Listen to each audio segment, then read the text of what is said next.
He is the CEO and founder of Branding for the People, a branding agency that helps entrepreneurs and small businesses create game-changing brands. His experience in Fortune 500 branding at some of the top-tier global brand consulting firms is proven to be an invaluable small businesses looking to increase revenue, attract ideal clients, increase conversions, and position themselves as leaders in their field. Welcome, Re. Well, hello. Thank you for that warm welcome. Our pleasure. All right, just doing a little technical check, making sure that you can hear me okay, and that way I'll just jump right in, and then you can see the screen. So sound and visual check. Yes, sound is good, and we have a good visual as well. Okay, awesome. Okay, so why don't, hold on a second here. Okay, good. All right, well, hello everyone, and thank you for joining this next set of series, and I'm just honored to be here. And if you've never seen me speak or present, you're in for a real treat, because one of my main goals here is to demystify branding for you so that you can take action around it, and so that it can help you in growing your business.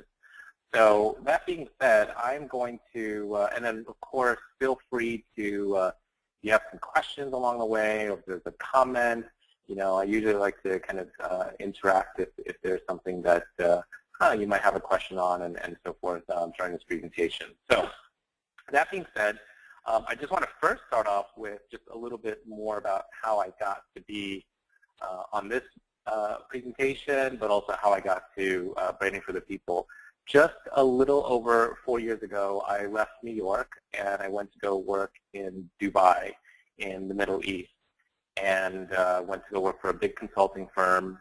And during this process, I also went through some personal events that sort of impacted some of the reasons why I was out there, and impacted sort of whether or not I should stay there or not. And so a little after 6 months, I ended up leaving that great position, working with some awesome clients. But I came back to New York trying to figure out what did I want to do with my life, and how did I want to spend my time, and how did I want to serve people. And I looked in a different direction from consulting with Fortune 500 companies, and I really wanted to look at helping brands that were making a positive impact in the world.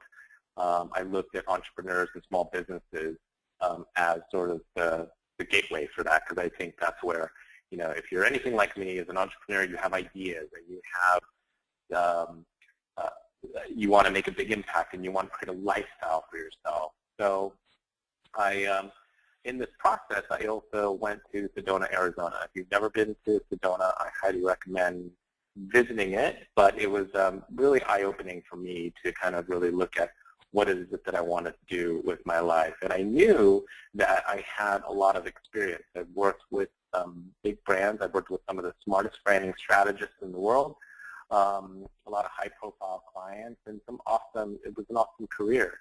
But like I said, I knew that there was something else that I was meant to do.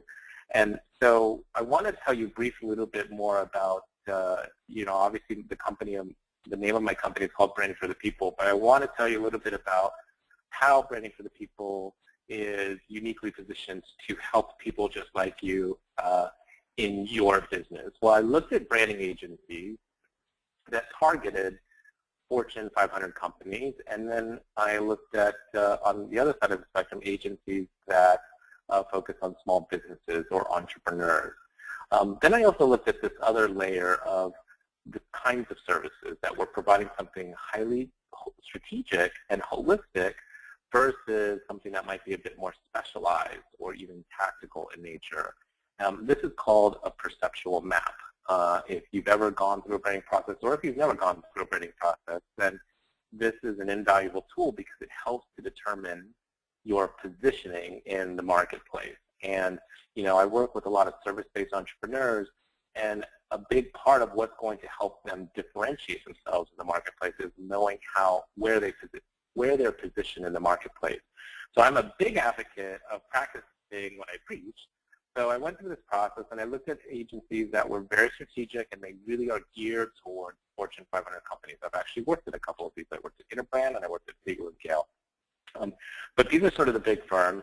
And then there are some firms that are a bit more specialized, whether they focus on design or interactive solutions, but they are also geared towards working with some of the bigger players, right? But then what was interesting, when I went to look in the entrepreneurial space, what did I find? I found 99 Designs, I found CrowdSpring, Fiverr, and then I had people who would either turn to my nephew or my cousin or my friend or my virtual assistant. And, while there's a place for that, as you can see in this chart, I found that there was a big hole in the market for highly strategic and holistic approach to branding that was geared towards the problems that entrepreneurs and small businesses face, because the branding problems that you face are distinct from an Apple, right, or a Coca-Cola. So I wanted to create something that was really helping to inspire small businesses so they can make a bigger impact and make a bigger living and so forth. So now, by the way, I did hire 99 Designs when I started out my process because I wanted to see firsthand what are entrepreneurs getting in this space. Now, this is just a quick snapshot. Obviously, I did not go with any one of these logos. But why am I showing this to you is because these logos would not have positioned me to get to what I've been able to accomplish over the past 4 years. These are great logos. Now, there's a big distinction about logo versus brand. I'm going to talk about that shortly even more. But these logos are, aside from the design aesthetic taste that I have, there's just a lot of problems with these logos. It's not ownable. It's not identifiable. It's not going to help me position myself as a leader or the company as a leader in the field. So I wanted to see what entrepreneurs were getting firsthand. Just one other quick slide is there's different types of branders that you can, whether you work with me or whether you work with another branding agency, it does not matter, but just know that there's different perspectives. There are people who are more marketers or graphic designers or image consultants or business coaches, and they all talk about helping you to build your brand, but just know that that is an angle of it. It's not the entire piece of building a brand, but they do have a particular purview in terms of how they approach building your brand. Everyone's using the word branding. You could pick up any newspaper and watch any magazine or news channel or pick up any magazine. They're all talking about branding, and we get that it's important, but everyone has a different perspective. Now, in the middle, there are people who come from in-house. They worked at Coca-Cola, they worked at Procter & Gamble, and now they're consulting with entrepreneurs or small businesses, if you will, but they also have a different perspective. Working in-house for a company on their brand is very different than when you're working on the agency or the consulting side, which is on the right-hand side. So just know that there's different layers and different perspectives of branding. I'm going to share with you mine, and hopefully it provides value for you as you're thinking about building your brand. Just a quick couple more slides, just a little bit more about who I am. We're new and we're just getting related on this call. I've had the fortunate opportunity to brand some very successful, influential entrepreneurs in the coaching space, in the speaker space, in the event planning industry, as well as digital firms. So here's a quick snapshot of some of the brands that I've helped brand over the past few years. I've also worked with a yoga studio, a massage company, an artist, a designer, a motivational speaker, Institute for Psychology of Eating, events. So I'm just kind of showing you, and we have a couple of these that are sort of work in progress, if you will. Ruby, Makeup Academy. So just showing you a range. So clearly the work that we're doing is resonating with entrepreneurs and small businesses, and whether we're doing strategy or design or both, they're getting lots of great results. So now typically I would ask people who are in the audience what is a brand? I would actually ask them two different things. I would say, well, can you recognize all 5 of these logos? And then I would also even ask them if they could give their own definition of brand. So the thing is that virtually anything can be branded, right? Whether it's a company, it's a product, a service, a person, like Oprah, or it's a television show, or if it's a geography, anything can be branded. But that being said, very few people can give you a definition for what is a brand, right? Now, I'm going to start with saying that your brand is none of these things. It's not your logo. It's certainly not your tagline. It's not your company name or your product name or your program name. It's not design. It's not marketing. It's not social media. It's not your website. It's not your message. Now, these are all valid and useful tools to help build your brand, but these things are not your brand. So then you're probably asking yourself, well, if that's the case, what is a brand? So I'm going to give you my definition here. And actually, I'm going to use an example here. I think I actually have my definition on a different slide. But I'm going to give you a 3-word definition for what is a brand, and you should write this down. So brand is a desired perception. Okay, so if brand is a desired perception, you technically don't own your brand. It resides in the people's minds that you're communicating to.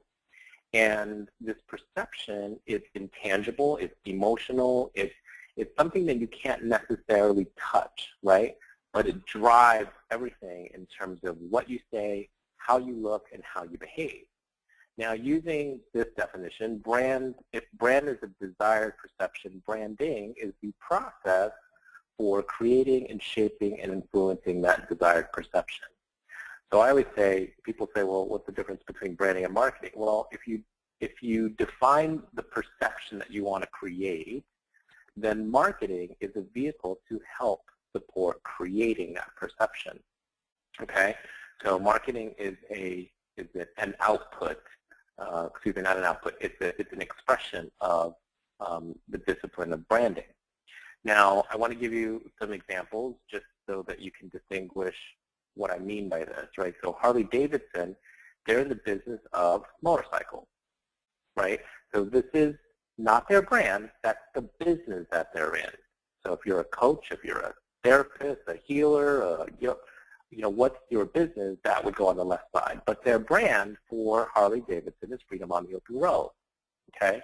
I'm going to give you a couple more examples. FedEx, while they're in the business of delivering packages, their brand is peace of mind.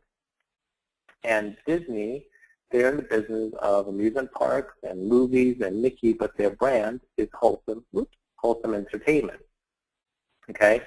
So this right side is really what's the concept, what's the perception that they want to own in people's minds that is going to drive the results that they want and the followers that they want and the tribe and the community that they want to attract into their business.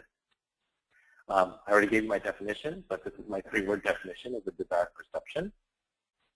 Why am I talking about perception? Because products are created in the factory. A brand is created in the mind.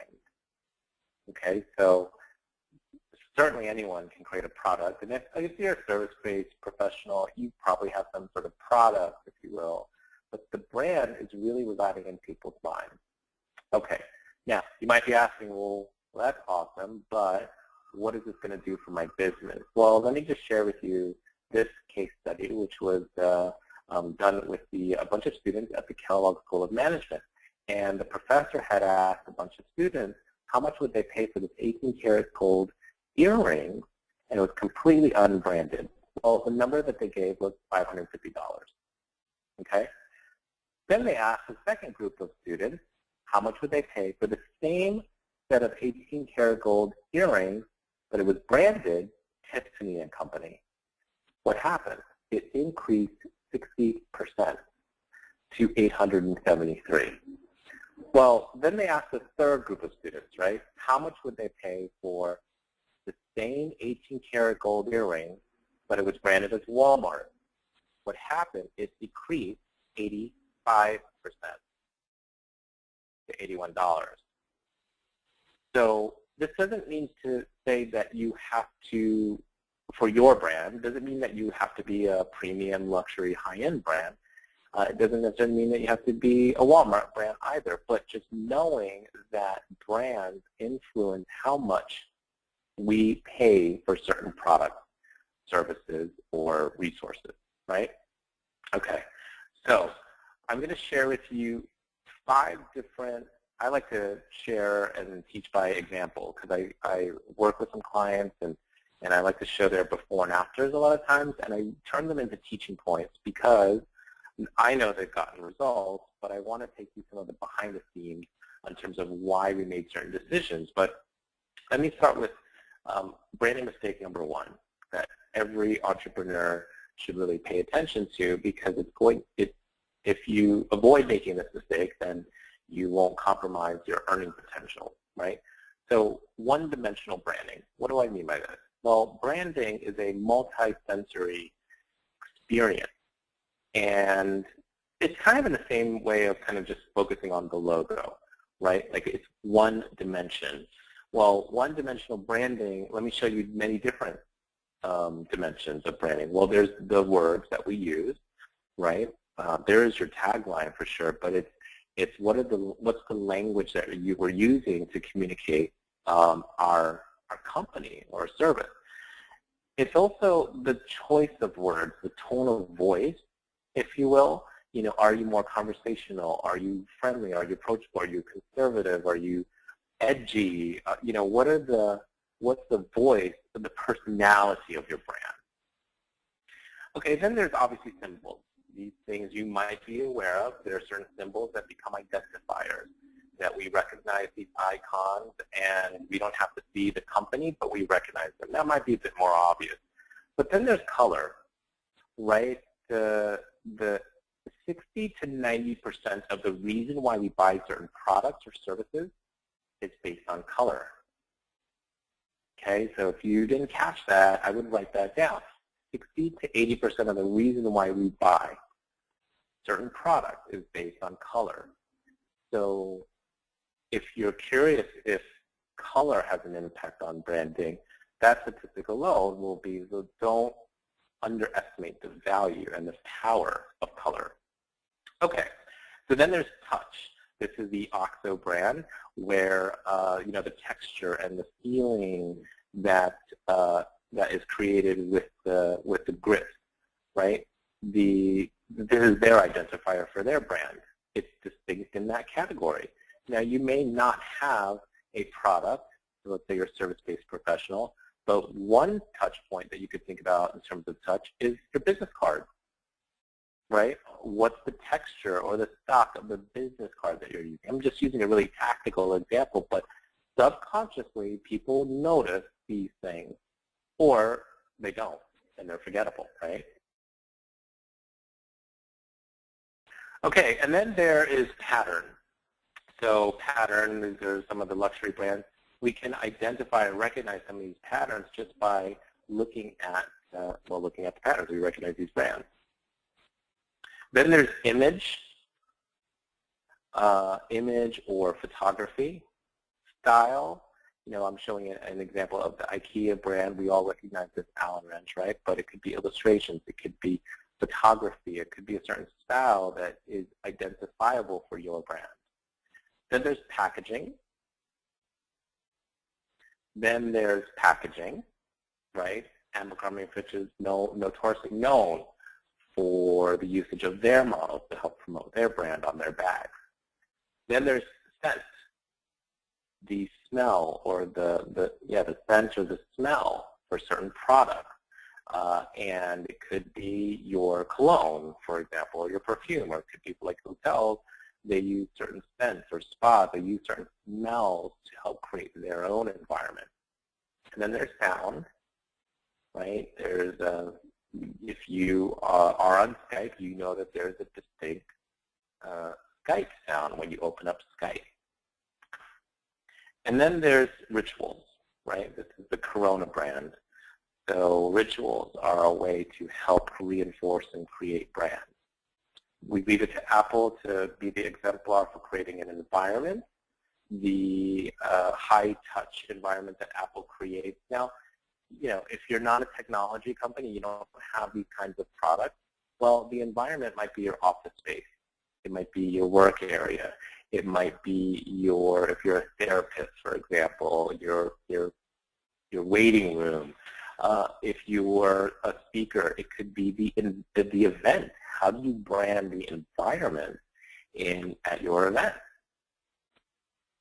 Okay, and then there's behavior. And this is Singapore Airlines. It's an example that I like to use, that their signature behavior is rather than looking down at you, they're always kneeling down at you and looking at you eye to eye. So how we behave and how we interact with people obviously has a huge impact on people's perception of that brand. Okay, so I'm kind of showing you the thinking behind it, but I also want to use real live examples. Like I said, I like to use examples. So this is an example of entrepreneurs and small businesses. So this is an example of one of my very first clients in my business 4 years ago, and my friend Afreen said, well, I have this event planning business called Red Elephant. What do you think of my logo? Well, remember I was just talking about one-dimensional branding? Well, this is one dimension. It's one logo. And so I said, well, it's kind of literal, don't you think? It's like one big red elephant. Now, she happens to be South Asian, so this is the wrong elephant even. So if you really do the deeper study and homework, this is the wrong elephant. The ears are smaller with a South Asian elephant. So we obviously did some work, and we helped to create the story, the experience, and we looked at this forward motion of the elephant. And elephants, I don't know if you know this, but elephants are known for storing memory. And so we wanted to position the brand as the event planning team that helps to create experiences that are shared in the years to come, right? And so this became the inspiration for the new mark, the new identity with, sure, a red and elephant, but we also brought in another color. We brought in this turquoise color. We also brought in this ivory color, if you think of like the tusk of elephants, right? So we used colors that might not have been thought of before, rather than just focusing on red. But then we created a whole system. We showed how it can be applied using photography, or how patterns. I remember I was showing you the luxury brand example. We looked at patterns and how that might be a way to expand the logo to appeal to different markets. If you're going to do like a South Asian wedding, or a corporate event, or a birthday celebration kind of event, right? And then we have some sort of other aspirational kind of touch points, the vehicle in which event planners go to visit. So this is kind of, I'm showing you the whole visual system that we created, again, to show multiple dimensions, multiple layers. Within just a few months, I always forget the statistics because I know that they've gone really fast, but they've booked several events. Their business cards are people remember their business cards.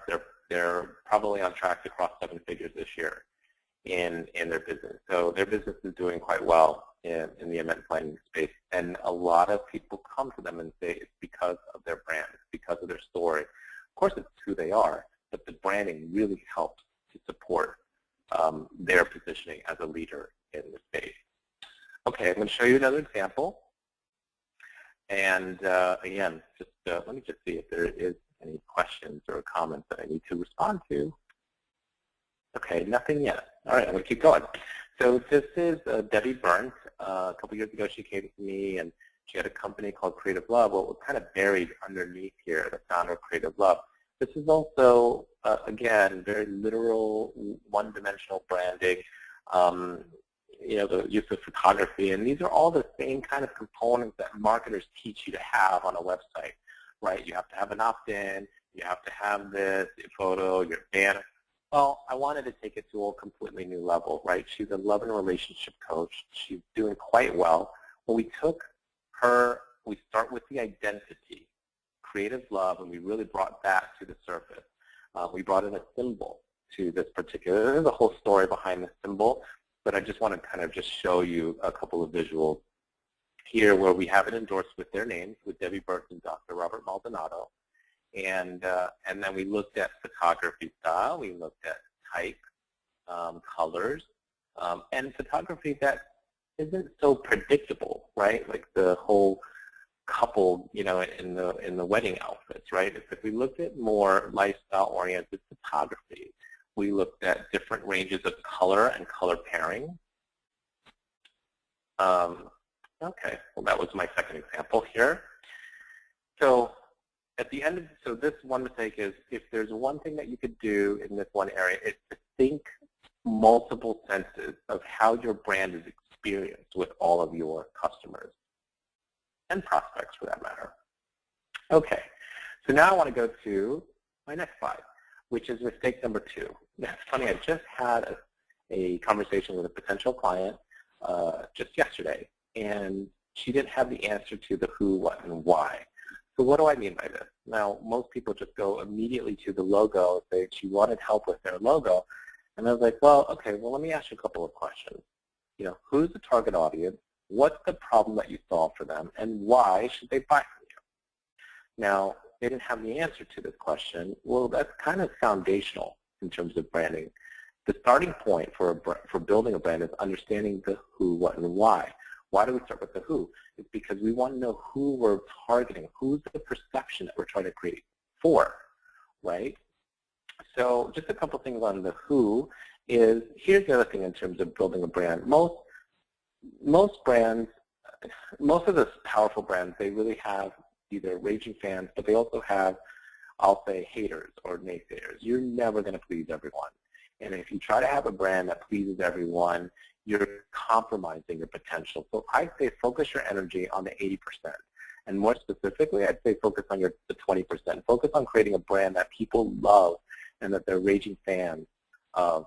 Now, the followers, the people who can either swing either way, you can focus on them too. But it's by having great raging fans will pull that 60% into the other direction, right? That could be your part of your tribe.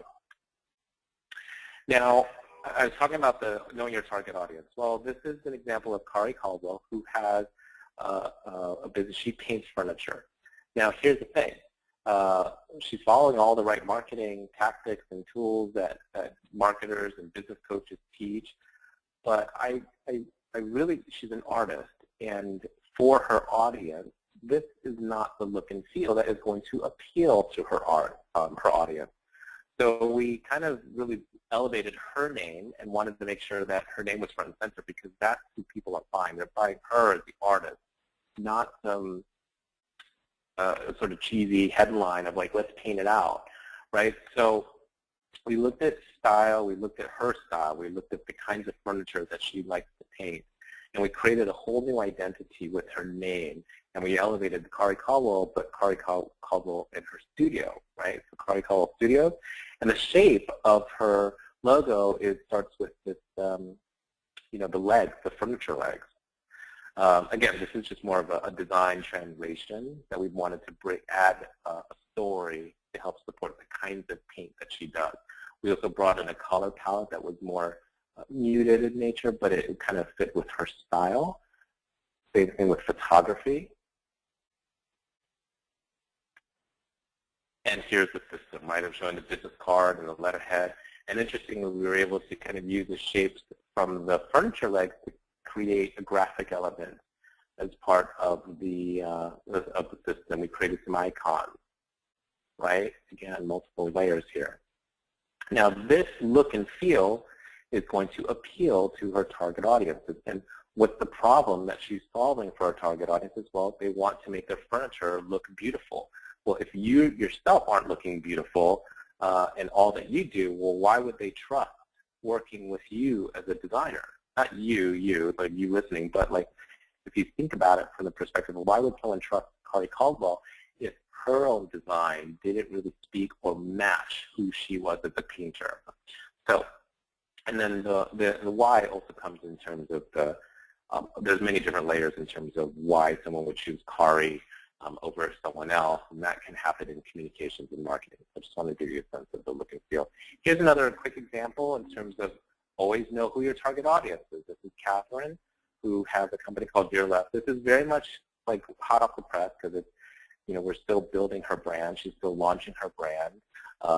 She had to start a business. She works with interior designers. Now, this look and feel is not going to appeal to an interior designer because interior designers have a high taste for design.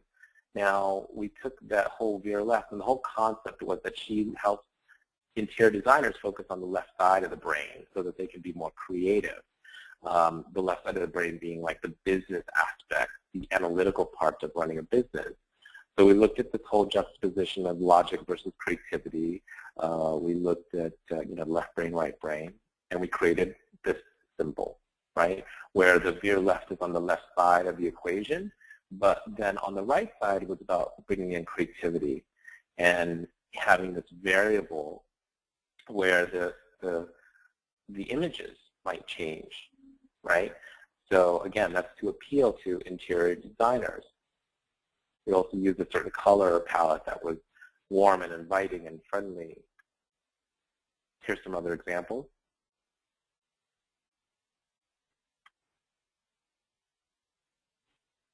And here's a business card and letterhead. Okay, so that was my second mistake that you should avoid, which is to know your who, what, and why. Of course, this translates into design, but this is the best way that I could teach it to you, right, is to show you tangible examples. When you know your who, what, and why, it can help inform your visual branding. Okay. I'm pretty passionate about number 3, actually all 5 of them, but I'm really passionate about creativity and innovation. Well, I would say that one of the biggest challenges that entrepreneurs over the past 4 years I've found is that they don't have a lot of great resources to turn to for creativity or really good high-end design. Well, I just want to give you a tool to think about how to be more creative or how to be more innovative in your programs, your products, or how you're even approaching your company. Well, if you think about the Listerine strips, right? What did they do? They merged Listerine and the idea of the rice candy, the Chinese rice candy. Now, if you've never had this before, the Chinese rice candy, the wrapping melts in your mouth. And so you can actually just eat the whole thing, and it melts in your mouth. So the merging of these two different products into one to create a whole new product, right? What did Virgin America do? They brought in the idea of the airplane versus a lounge, a club, a night scene to create Virgin America. So the point here is to create more innovation is to think outside of your industry, think outside of the box. Well, this is my friend and client and colleague, Nick Unsworth, who this is his before brand, and he knew that this was pretty typical look and feel for an online marketer, for a Facebook marketer. Now, this is not the direction he wanted to go with the business. He wanted to do more business coaching, but he also wanted to not be about him. He wanted it to be about the community, about the tribe. So we got inspiration from sort of he's all about lifestyle. So we merged the idea of looking at subcultures of surfers and skaters and, that whole lifestyle, if you will, and created the company Life on Fire. This is his visual identity and his photography style. I said, rather than just doing boring photos, show lifestyle photos, right? We obviously built out the system so that it still looks like it's coming from the same brand. We have icons.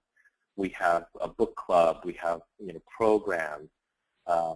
We have a distinct photography style. So this is totally the game changer in his field, and he's doing so well. He's doing like a virtual summit. He's doing a big event.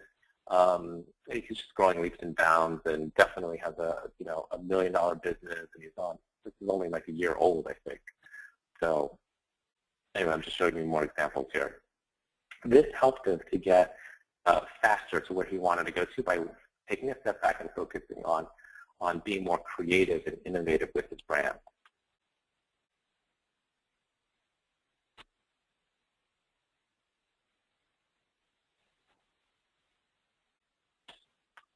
Okay, I want to show you another example of where we merged two different ideas. So this is Maria Andros. If you're not familiar with her, she was known as the video marketing queen. This is her prior branding. Now, if you do know her, or if you didn't know her, but if you were to meet her, she's very sophisticated, and she just screams luxury. She is world class, and her branding needed to match that. This is kind of like a cheesy little logo version that she had created at the time, but we looked at inspiration from luxury brands. I had so much fun with this particular brand because I knew that there was going to be the right entrepreneur who wanted to get inspiration from some of these luxury brands, and we created her new mark using this very distinct kind of font, the typography. This is used in like high fashion, but this font, her name, the colors, everything just screams luxury, right? This was her speaking at my event that I had a couple years ago. She also hired a New York fashion photographer, a friend of mine, and she had more of these kinds of photo styles. Again, very different than what she had before. We also created, I don't know if you can see it on your screen, but we also have sort of this monogram, M-A, instead of just spelling her full name.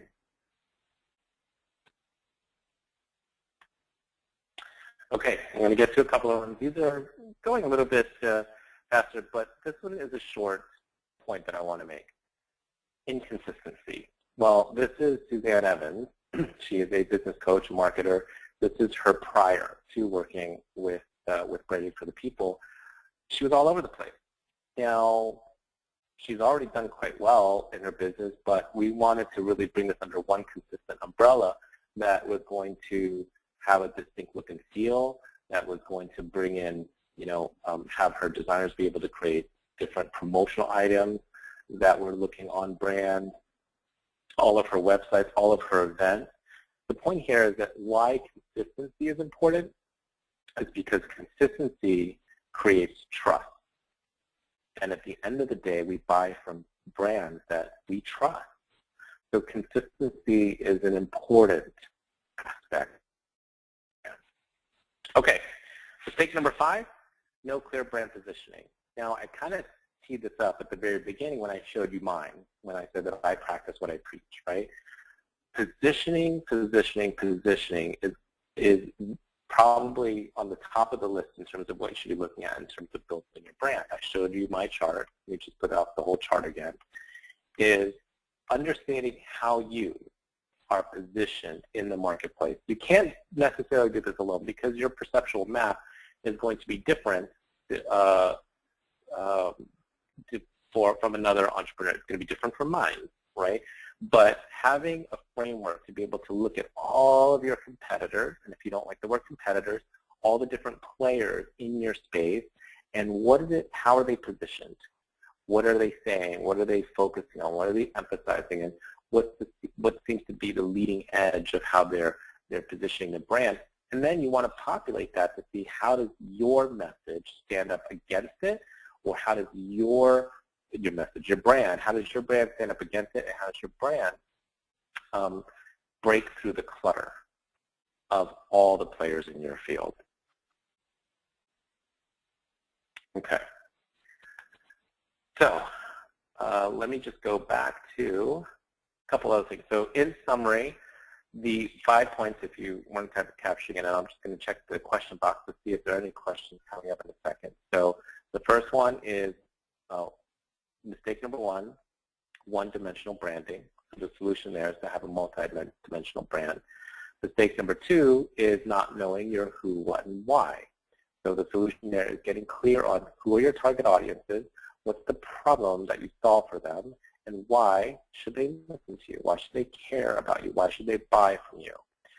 Number 3 is adding more creativity. The lack of creativity and innovation is rampant, I would say. I mean, it's a small percentage of entrepreneurs are really looking to do something unique and different and not trying to be, looking like a template version or a copycat version of someone else, right? So how to do that is to think outside of the box, is to look outside of your industry. Okay, mistake number 4 is inconsistency. Inconsistency impacts trust. Consistency builds trust. So be consistent across all your different touch points, online, offline, print, whatever. And then the fifth one is understand your positioning in the marketplace, looking at all your players, all the key players or competitors in your field, and really mapping out what makes you unique. What is different about you than the thousands of other people that are doing the same thing that you're doing. Okay, so that being said, let me just check this question box, see if there's anything here. Re, I actually have a few questions, if that's okay. Yeah, for sure. Okay, so backtracking a little bit, how important do you feel it is for coaches and speakers to show their face, front and center in their branding? You mean like on their website, things like that? Well, I would say it's relatively important. Okay. Is there a follow-on question to that, or is it just? No, that was it. Yeah, I would say relatively important mm-hmm. because, in that case, you're more of a personality brand, right? And they want to know who the person is. That being said, what I would say there is how you would differentiate the photographer, your image, is do images that uniquely express your personality so that you don't look like every coach or speaker or author, right? Okay. Cool. Yeah. All right, I have another question. Yeah, let's go. So how important is it for less well-known brands to adapt their logo? Kind of like Google does, how Google does it on a season-to-season basis. But if you're less well-known, is it important to do that, or is it better to just kind of stick with, your basics? It kind of depends. So I showed you your left, which is an example of where there's a multi-dimensional sort of system where it changes, right? The photography can change. It's a very similar approach to what AOL does, where if depending on what you're clicking, it changes. The thing is, here's how I'll respond to that in two parts. One is it important? It's important to actually get some recognition and awareness and some equity in the brand that you're creating. Then you can add more layers, right? So I think you have to look at this whole thing holistically, right? It's like, well, is that really the issue at hand in terms of attracting clients into your business? Having a multiple layered system isn't going to be the single source to attracting clients. It might help, but I would say what's more important just starting out is using the brand to help drive sales. And whether that means using one logo to start and then expanding down the road, then do that. Okay. Okay, and I have one more question, and then that's it. When you rebrand and change your business name, what's the most effective way to get people to forget your old brand? Storytelling. Okay. Well, that's the short answer.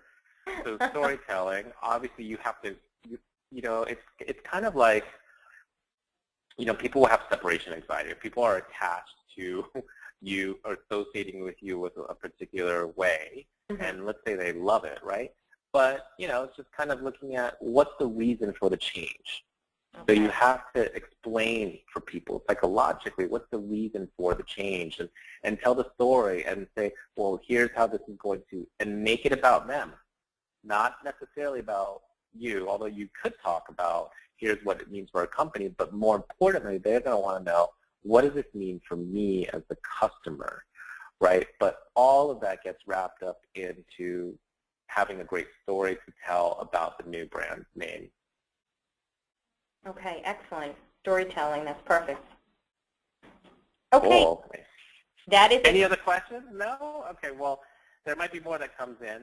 I wanted to, if you like what I'm teaching here, and you think that there might be another level to take your branding, we're currently not taking on any private clients through the rest of this year. It's just we're blessed and fortunate, and we're busy because we're very we go deep with our clients. However, I do want to provide an offer for you that you want to pay attention to the entire offer, because you could probably find it on my website, but I did create something specific for direct pay.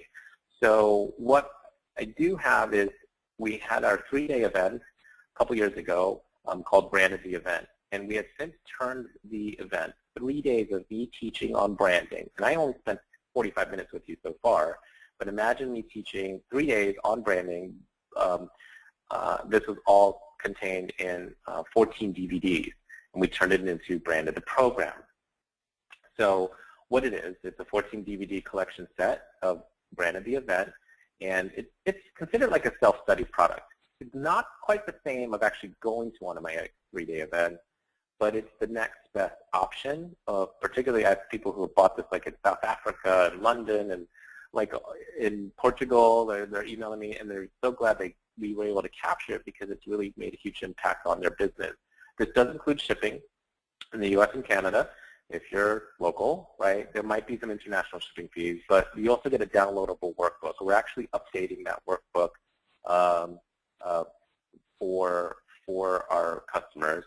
But the other thing is, when you go through all 14 of these DVDs, you will actually get a 15-minute consultation with me after completing these DVDs, because I really want to make sure that it has an impact, that you can actually take action around what you've learned. Everyone's different what they get from this program. An overview, just at a very high level, is we cover verbal branding, visual branding, and creating a brand experience. So this is how I teach, right? There's broad buckets of areas of branding. Verbal is all the language, the naming, the taglines, and then the visuals of colors and logos. And I use lots of rich examples like I did today, and also how to create a brand experience. So that's an overview.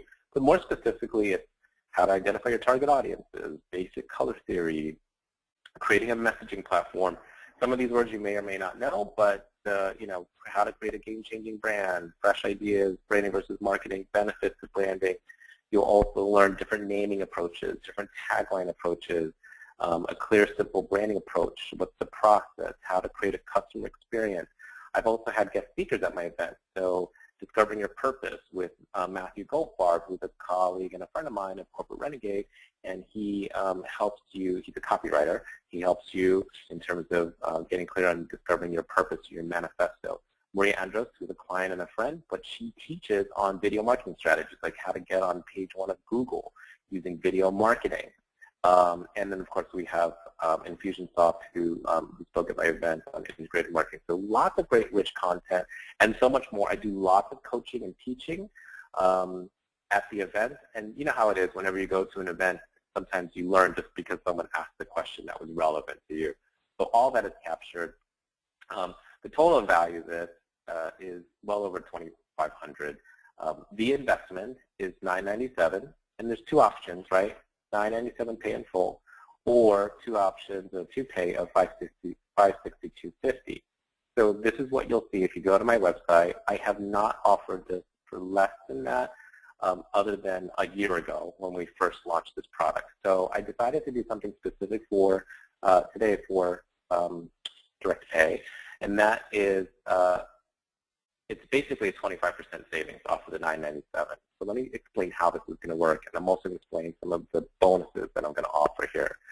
So this is now $747.75. That's what it calculates to for 25%. So the pay in full and then the 2 pay, those numbers change, right? So it's $747.75 if you pay in full, or 2 payments of $437.88 for the 2 pay.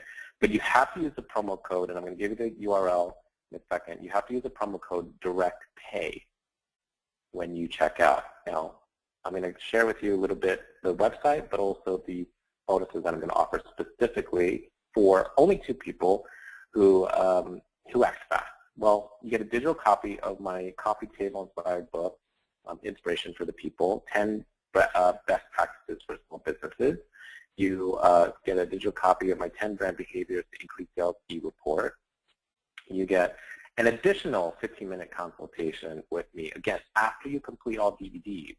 So if you want to bank them into the other 15 minutes, like a half-hour consultation with me, or if you want to have them 2 separate calls with me, you know, I get booked up a few months ahead. So like my time is probably one of the best things I could probably provide great value for you. So you get an additional 15 minutes. But you also get a $400 credit towards one of our live branding intensives. But this is, again, this one is by application, by interview only. But if you do decide to apply for that and you get accepted, then there's a $400 credit. This is only for 2 people. And then you also get 30-day immediate online access to Brand of the Program. So in other words, if you're going to buy today, then you can immediately get access. You don't have to wait for the DVDs to arrive. You can get online access and start watching the program, so it can make a difference for you today. So a couple things is, here's the website. It's brandingforthepeople.com. So branding and then FOR, brandingforthepeople.com/branded program. Exactly how you see it here, branded program. And when you click on the buy button, if you will, or yeah, you'll get to a sales page and you have to put direct pay as a promo code. This promo code is only going to be valid today by midnight tonight. It will expire. You can absolutely get it at any time, but if you want to take advantage of this promotion, the 25% discount and the satisfaction bonus, I can only offer for the first 2 people who purchase. So that being said, thank you for your time, and let me see if there's any questions here. No, that was my last slide here.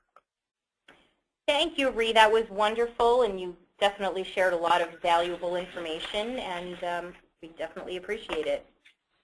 Yeah, thank you. I had a lot of fun. Any other questions that came in or that I need to be aware of?